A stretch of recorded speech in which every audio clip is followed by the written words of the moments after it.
आपको यहाँ बुलाया इसलिए जाता है क्योंकि आपको वहाँ अपने घर से जब चलते हो तो एक हफ्ता पहले आप परमात्मा के दरबार में पहुँचने के लिए चिंतित हो जाते हो। तो आपकी वो चिंतन भी मालिक के पुण्य में लग जाता है। कोई कार्य को आगे पीछे करते हो, किसी से छुट्टी लेते हो, घर वालों को मीठा बोलते हो कि मैंने जाना है, कहीं ये ना कर दे, और फिर आप वहाँ से यहाँ तक आते हो। नंबर एक तो आपको धनी बनाना है, राम नाम का, भक्ति का धनी बनाना है। परमात्मा का विधान है, संत मिलन को चालिए तज माया अभिमाने, जो जो कदम आगे रखे ओहे यज्ञ समाने। क्या बताते हैं परमात्मा, अपना विधान बाप ही बता रहे हैं कबीर जी कि संत मिलन को चालिए। जब सतगुरु के दर्शनार्थ आप चलते हो, अभिमान तज माया अभिमान, किसी प्रकार का भी आप में अभिमान नहीं होना चाहिए, ना धन का हो, ना पद और पोस्ट का हो, किसी प्रकार का नहीं हो। जैसे एक रोगी व्यक्ति जिसको पता लग गया कि तेरी जान जाने वाली है और वो डॉक्टर के पास जाता है, चाहे वो कितना बड़ा अधिकारी है और कितना पैसे वाला है, वहाँ वो अपनी उस पोस्ट और पैसे को नहीं आगे रखता, उसका दिखावा नहीं करता, अपनी जान बचाना चाहता है। डॉक्टर जहाँ कहता वहीं लेट जाता है, कपड़े उतारने को कहता तुरंत उतार देता है, कोई रिपोर्ट करवाने के लिए संकेत करता है, लिख कर देता, तुरंत उठ कर चला जाता है। तो पुण्यात्मा सच्चे दरबार में जब भगत आवे, उसका दृष्टिकोण, उसका उद्देश्य, उसका भाव ऐसा होना चाहिए जैसे सीरियस रोगी, सीरियस पेशेंट और हॉस्पिटल में जाता है, उसमें कोई नखरा नहीं होता। ऐसे जब आप सच्चे दरबार में आओगे,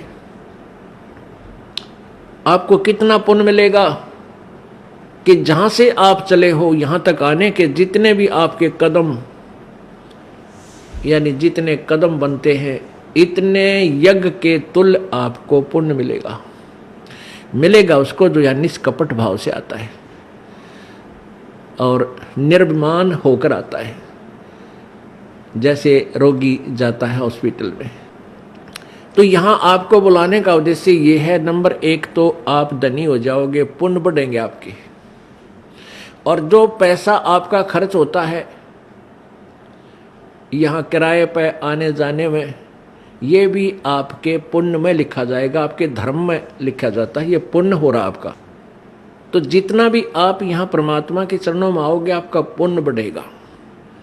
फिर आप यहाँ पर 5 यज्ञ होती हैं। एक यज्ञ है धर्म की, या भंडारा चला है भगवान का दिन रात फ्री ऑफ कॉस्ट परमात्मा की तरफ से। यहाँ जो आप आते हो 10 रुपये, 50 रुपये, 100 रुपये जैसे भी दान पात्र में डालते हो, उसका फिर सामूहिक रूप से भंडारा होता है, कहीं आश्रम का विस्तार होता है, कोई पंखा आता है, कितने दरी बिछाण की मैट लाते हैं, लैट्रिन बाथरूम बनाए जाते हैं, कमरे बनाए जाते हैं, शेड लगाया जाता है। तो ये आपके पैसे का पुण्य हुआ और यहाँ आने वाली दुखी आत्माओं को चैन हुआ। अब कितने कैसे संसार से निकल कर आते हो आप, ट्रेन में आते हो, जेब कतरे साथ बैठे रहे, मन माने किरा के कर जा। घर से निकलते हो, कोई ठगी है, कोई चोर है, कोई किस तरह का है। व्यापार में भी इस तरह के ना जाने कितने निकम्मे आदमी, या व्यवसाय में अपने कार्य में कितने निकम्मे टाइप के आदमी आपके साथ खसने को तैयार रहते हैं। और ऊपर से फिर आपके ऊपर ये इतनी आपदाएं, कोई रोगी है, किसी को कोई भूत सता रहा है, किसी का पितर रुष्ट है, किसी का देवता रुष्ट रहा है, और ना जाने कितने रोग कोड आपके लगे हुए।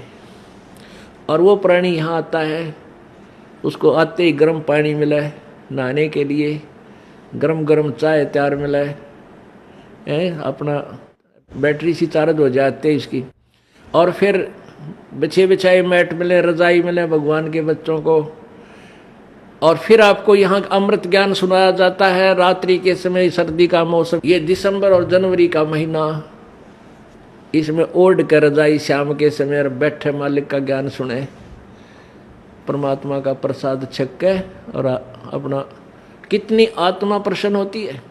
आधा दुख तो यही बोल लेता प्राणी। तो यहाँ पर कौन आता है?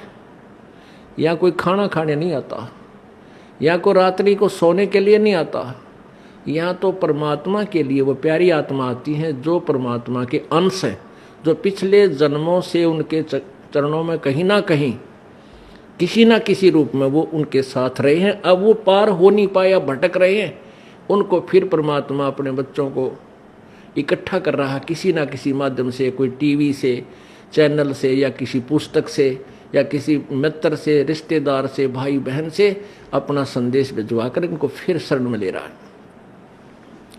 तो ऐसी प्यारी आत्मा जो परमात्मा के बच्चे यहाँ आते हैं और इनके लिए जो सेवा होती है, ये धर्म यज्ञ है।